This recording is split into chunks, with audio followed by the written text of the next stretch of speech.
د ننګرهار ولایت شیرزاد ولسوالۍ قومي مخور او دیني علماو د یوې ناستې پر مهال په کابل کې د هیواد علماو له وروستۍ فتوا ننګه وکړه چې له مخې د هیواد دفاع په هر هیوادوال فرض بللې ده. د شیرزاد ولسوالۍ قومي مشر حاجي محمد قاسم مظلومیار وایي د هیواد او نظام ساتلي دیني وجیبه او په هر حالت کې به له خپل شته اسلامي نظام او امنیتي ځواکونو ملاتړ کوي.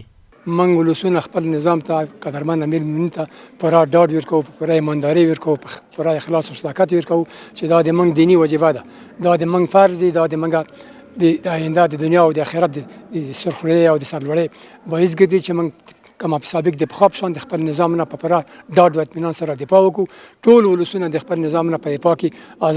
حاضر او آماده دي چې د دې خپل ولس نه په پوره ایماندارۍ سره دفاع وکړي. د دې ولسوالۍ یو بل قومي مشر شاه محمود وویل پاکستان د مهاجرت پر مهال په افغانانو آباد شو، د همدوی پر سر یې له نړیوالو پروژې واخیستې او د وسیلې په توګه یې وکارول او د افغان کډوالو پر وړاندې د پاکستان پوځي رژیم اوسنۍ کړنې ظالمانه وبللې. پاکستان د مهاجرو په سر باندې پاکستان شو. کله چې مهاجر لاړ، مهاجرو ته د دنیاوالو مواد رسر شو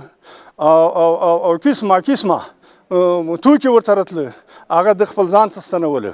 او هغه مهاجرو ته چې هغې ځای کې میشت وو هغوی ته یو جز ورکولو، نور ټوله ذخیره ځان ته ساتله. کله چې دا مهاجر په ځای شول او د دنیاوالو ټولو ورته مخه راواوښته، نو پاکستان د دې نه استفاده وکړه، حتی تر دې پورې چې د مهاجرو په سر باندې ایټم جوړ کړو.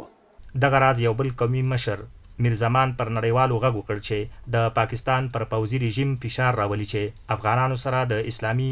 نړیوالو او بشري حقونو په رڼا کې چلند وکړي. نړیوالو نه همدا غوښتنه ده چې څنګه دوی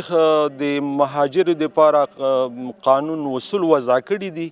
هغه د خپلو قانون او اصولو د عملي کې په پاکستان د عملي کې کنه ورته ودی وایي ودی غواړي چې ور دا جبر دا ظلم دا زیاتی مه کوه. دغه راز د غونډې نورو ګډونوالو له بهر میشتو افغانانو او پخوانیو چارواکو غوښتل هیواد ته راستانه او د خپل هیواد آبادۍ لپاره کار وکړي.